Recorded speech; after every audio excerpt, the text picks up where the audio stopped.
Hi friends, आप सभी का स्वागत है हमारे अपने YouTube channel special field special study में। आज इस वीडियो में हम बात कर रहे होंगे डीएड स्पेशल एजुकेशन के अंतर्गत सेकेंड ईयर का फर्स्ट थ्योरी पेपर, जो कि आपका पेपर नंबर 7 है। सब्जेक्ट है आपका education in the emerging Indian society and school administration. ये सब्जेक्ट आपका HI VI IDD यानी कि hearing impairment, visual impairment, intellectual developmental of disabilities, तीनों ट्रेड के जो बच्चे हैं इन सभी को ये सब्जेक्ट पढ़ना है। यानी कि ये कॉमन कोर्स है, सभी बच्चों को जो अध्ययन कर रहे हैं सेकेंड ईयर में इन सभी को ये पेपर पढ़ना है। तो इस पेपर से संबंधित आप लोगों को 20 क्वेश्चन ऑब्जेक्टिव टाइप क्वेश्चन कराए जाएंगे। उसके बाद आप लोगों को 20-20 क्वेश्चन की सीरीज दी जाएगी और इसमें आप लोगों को लगभग 100 क्वेश्चंस के करीब में कराए जाएंगे और आपको सब्जेक्ट वाइज भी 20-20 क्वेश्चन की सीरीज मिलती रहेगी। तो आप लोग वीडियो देखना मत भूलिएगा, ताकि आप लोगों के ऑब्जेक्टिव टाइप क्वेश्चन हो या फिर आपके शॉर्ट टाइप क्वेश्चन हो या फिर आपके लॉन्ग टाइप क्वेश्चन हो, सभी आप लोगों को इस चैनल के माध्यम से मिलता रहेगा। तो हमारे साथ बने रहिएगा, फुल वीडियो वॉच करिएगा आप लोग, जिसमें आप लोगों के 20 क्वेश्चन आसानी से तैयार हो जाएं। तो चलिए शुरू करते हैं। आप देख सकते हैं ऑब्जेक्टिव टाइप क्वेश्चन हैं ये सभी। इसमें आपका पहला प्रश्न है कि शिक्षा का प्राथमिक उद्देश्य क्या है। तो शिक्षा का प्राथमिक उद्देश्य क्या होता है? नंबर 1, धन अर्जित करना होता है, या संस्कृति और मूल्यों को प्रसारित करना, या छात्रों का मनोरंजन करना, या नियमों को लागू करना। तो इसमें से जो आपका ऑप्शन नंबर बी है ये आपका सही हो जाएगा, संस्कृति और मूल्यों को प्रसारित करना। क्योंकि शिक्षा के माध्यम से किसी भी बच्चे में उसकी संस्कृति से रिलेटेड सारी चीज़ें आप बताते हैं, उसके मूल्यों को आप प्रसारित करते हैं, यानी कि उसके डेवलप को आप ध्यान में रखते हुए उसको शिक्षा देते हैं। नेक्स्ट क्वेश्चन है आपका क्वेश्चन नंबर 2 कि शिक्षा को सर्वोत्तम रूप से इस प्रकार परिभाषित किया जा सकता है। तो किस प्रकार इसको परिभाषित कर सकते हैं? नंबर 1, डिग्रियों का संचयन करके। नंबर 2, आजीवन सीखने की प्रक्रिया। नंबर 3, तथ्यों को याद रख के, या फिर परीक्षा उत्तीर्ण करके। तो इसमें जो आपका ऑप्शन नंबर बी है ये सही हो जाएगा, आजीवन सीखने की प्रक्रिया। तो शिक्षा जो होता है वो आप जानते ही हैं, आजीवन आप कुछ ना कुछ सीखते रहते हैं। तो जो आप सीखते हैं वो आपके शिक्षा के अंतर्गत ही आता है। नेक्स्ट क्वेश्चन है आपका क्वेश्चन नंबर 3 कि जॉन डेवी के अनुसार शिक्षा को मुख्य रूप से इन पर ध्यान केंद्रित करना चाहिए। तो किस पे ध्यान केंद्रित करना चाहिए? पारंपरिक विषयों को पढ़ा करके, सामाजिक और प्रभावी सीखने के अनुभव से, छात्रों के बीच प्रतिस्पर्धा करके, मानकीकृत परीक्षण करके।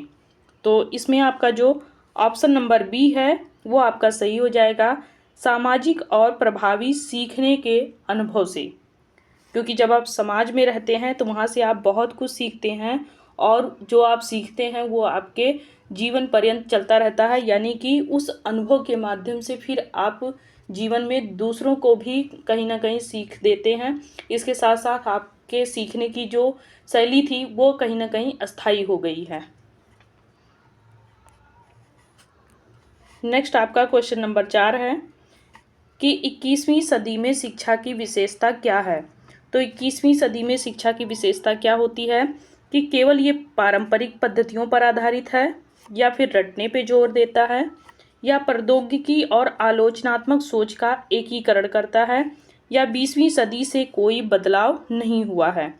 तो इसका जो आंसर होगा वो सी वाला सही हो जाएगा, प्रौद्योगिकी और आलोचनात्मक सोच का एकीकरण करना। नेक्स्ट आपका क्वेश्चन नंबर 5 है कि राष्ट्रीय शिक्षा नीति 2020 किस पर केंद्रित है। तो राष्ट्रीय शिक्षा नीति 2020 शिक्षा तक पहुंच में कमी है, या फिर कठोर पाठ्यक्रम का जो संरचना है ये है, या फिर समग्र विकास और लचीलापन है, या फिर एकमात्र मूल्यांकन पद्धति के रूप में परीक्षा है। तो जो इसका आंसर हो जाएगा सी, समग्र विकास और लचीलापन। ये आपका राष्ट्रीय शिक्षा नीति NEP 2020 इस पर केंद्रित है। नेक्स्ट क्वेश्चन नंबर 6 है कि विद्यालय जैसे संचरित संस्थानों के बाहर होने वाली शिक्षा को क्या कहा जाता है। तो जो विद्यालय से बाहर या संस्थान से बाहर या कोई भी जो कोचिंग सेंटर होता है, विद्यालय होता है, या आप संस्था खोल करके जो शिक्षा देते हैं, तो इस शिक्षा से बाहर जो शिक्षा आप ग्रहण करते हैं उसको क्या कहा जाता है। तो आप जानते हैं कि जो औपचारिक शिक्षा होती है ये आपका घर पे दिया जाता है, ये आपका विद्यालय में दिया जाता है और शिक्षक के माध्यम से यहाँ पे आप शिक्षा ग्रहण करते हैं। कोई संस्था होती है, उस संस्था के माध्यम से आप शिक्षा ग्रहण करते हैं। लेकिन जो अनौपचारिक शिक्षा होती है ये माता पिता के द्वारा, घर के सदस्यों के द्वारा या समाज के द्वारा जो आप सीखते हैं या शिक्षा ग्रहण करते हैं वो अनौपचारिक शिक्षा कहलाता है। गैर औपचारिक शिक्षा या विशेष शिक्षा, तो इसको अनौपचारिक शिक्षा कहेंगे, क्योंकि यहाँ पे आप किसी भी संस्थान से जब आप बाहर सीखेंगे तो वो आपका क्या कहलाएगा, अनौपचारिक शिक्षा। तो आपका ये सही हो जाएगा। अगला क्वेश्चन है आपका क्वेश्चन नंबर 7 कि अनौपचारिक शिक्षा की विशेषता क्या है। तो अनौपचारिक शिक्षा जो होती है वो कोई निर्धारित पाठ्यक्रम इसका नहीं होता है। ये आपका सही हो जाएगा, क्योंकि आप जानते हैं कि जो घर पे शिक्षा दी जाती है उसका कोई भी ऐसा उद्देश्य नहीं होता है कि बालक उसको सीख ही लेगा।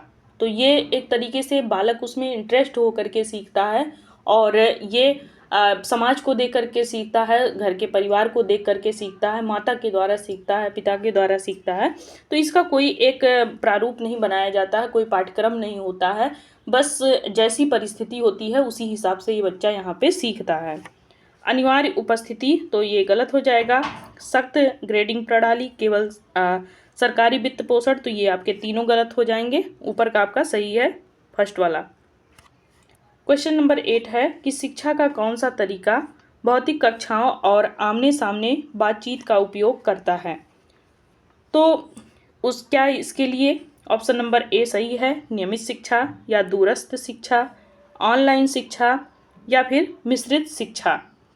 तो शिक्षा जो है उसकी जो भौतिक कक्षा होती है, आमने सामने जब बैठ करके बातचीत करते हैं, जब एक शिक्षक बच्चों के साथ में तालमेल बिठा करके जब कार्य करता है तो उसको क्या बोलते हैं, नियमित शिक्षा। एक कक्ष में इसको शिक्षित किया जाता है, या कह लीजिए शिक्षक के द्वारा बच्चे को शिक्षा दी जाती है।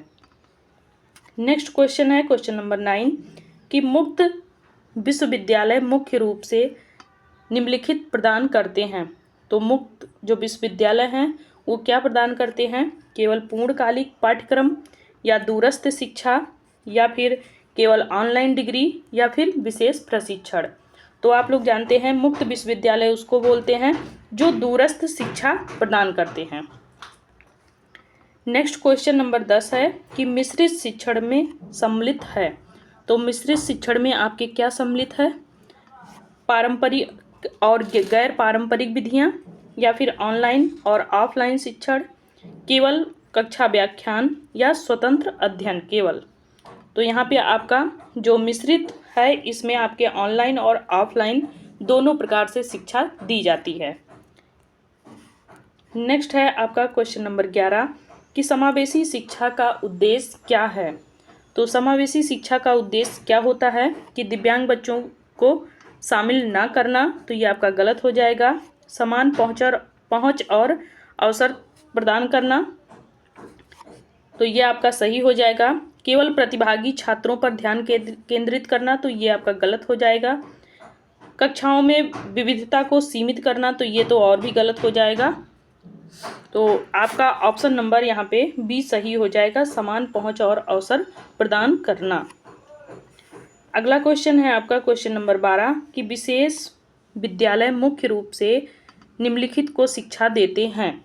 तो किसको शिक्षा देते हैं, जो विशेष विद्यालय हैं, औसत छात्र को, दिव्यांग या विशेष आवश्यकता वाले छात्र को, प्रतिभाशाली छात्र या केवल महिला छात्र। तो आप जानते हैं जो विशेष आवश्यकता वाले जो विद्यालय होते हैं, इन विद्यालयों के माध्यम से किनको शिक्षा दी जाती है? जो दिव्यांग होते हैं या जो विशेष आवश्यकता वाले छात्र होते हैं। अगला क्वेश्चन है क्वेश्चन नंबर 13 कि सरकारी एजेंसियां निम्नलिखित में महत्वपूर्ण भूमिका निभाती हैं। तो ये किस में महत्वपूर्ण भूमिका निभाती हैं? शैक्षिक सुधारों की अनदेखी करना, साक्षरता दर में कमी लाना, केवल निजी शिक्षा को बढ़ावा देना। तो ये सब गलत हो जाएंगे। इसमें आपका ऑप्शन नंबर ए सही होगा, शैक्षिक कार्यक्रमों को वित्त पोषित करना। नेक्स्ट है क्वेश्चन नंबर 14 कि गैर सरकारी संगठन एनजीओ शिक्षा में योगदान इस प्रकार देते हैं। विद्यालयों तक पहुंच कम करके, छात्रवृत्ति और संसाधन उपलब्ध करवाकर, शिक्षक प्रशिक्षण को सीमित करके, या विद्यालयों के साथ में सहयोग से बच करके। तो यहाँ पे आपका ऑप्शन नंबर बी, छात्रवृत्ति और संसाधन उपलब्ध करा करके जो एनजीओ होते हैं ये शिक्षा में अपना योगदान देते हैं। नेक्स्ट क्वेश्चन नंबर 15 है कि भारत में शैक्षिक मानकों को कौन सी एजेंसी नियंत्रित करती है। तो भारत में जो शैक्षिक मानक हैं इसको आप लोग जानते हैं यूजीसी, इसके बारे में आप लोग पढ़े भी हैं। ये आपका जो है एजेंसी ये भारत में शैक्षिक मानकों को नियंत्रित करती है। नेक्स्ट आपका क्वेश्चन नंबर 16 है कि शिक्षा का अधिकार अधिनियम क्या सुनिश्चित करता है। तो निजी विद्यालयों को विनियमित किया जाना चाहिए, या फिर बच्चों के लिए मुफ्त और अनिवार्य शिक्षा हो, या केवल शहरी बच्चों के लिए ही शिक्षा हो, या लड़कियों के लिए शिक्षा की पहुंच ना हो। तो यहाँ पे आपका ऑप्शन नंबर बी, बच्चों के लिए मुफ्त और अनिवार्य शिक्षा, ये आपका ऑप्शन सही हो जाएगा। अगला है आपका क्वेश्चन नंबर 17 कि दूरस्थ शिक्षा किसके द्वारा समर्थित है। तो दूरस्थ शिक्षा ये आपका ऑप्शन नंबर है इसके लिए कि कक्षा शिक्षण, ऑनलाइन शिक्षा प्लेटफॉर्म, ए और बी दोनों, या उपरोक्त में से कोई नहीं। तो यहाँ पे आपका जो दूरस्थ शिक्षा है ये कक्षा शिक्षण भी है और ऑनलाइन प्लेटफॉर्म के माध्यम से भी यहाँ पे शिक्षा दी जाती है। तो ऑप्शन जो सी है ये सही हो जाएगा, यहाँ पे दोनों सही है। क्वेश्चन नंबर 18 समावेशी शिक्षा में निम्न पर जोर दिया जाता है। तो इसमें से किस पे जोर दिया जाता है समावेशी शिक्षा में? नंबर 1 पृथक्करण पे, एकीकरण पे, बहिष्कार पे, या फिर विशेषज्ञता पे। तो ऑप्शन नंबर आपका जो बी है, एकीकरण करना, ये समावेशी शिक्षा का उद्देश्य होता है, क्योंकि समावेशी शिक्षा में दिव्यांग और सामान्य बच्चे दोनों एक साथ पढ़ते हैं। क्वेश्चन नंबर 19 है कि शिक्षा मिश्रित शिक्षा में कौन से घटक शामिल होते हैं।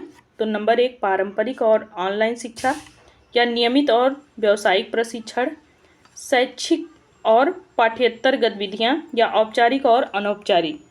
तो आपके मिश्रित में पारंपरिक और ऑनलाइन ये दोनों चीज़ें शामिल होती हैं।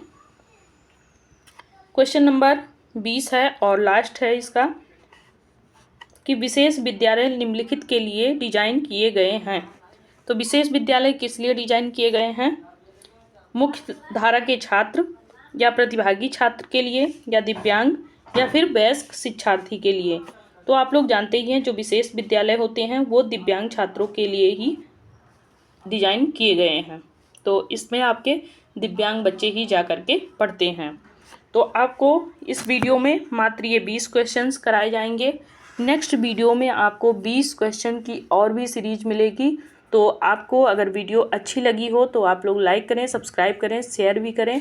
इसके साथ ही आप लोग अगर कोई क्वेश्चन नहीं समझ में आया है तो आप लोग कमेंट बॉक्स में भी ज़रूर डालें कि इस क्वेश्चन को हमें दोबारा से समझा दीजिए, हमें समझ में नहीं आया है।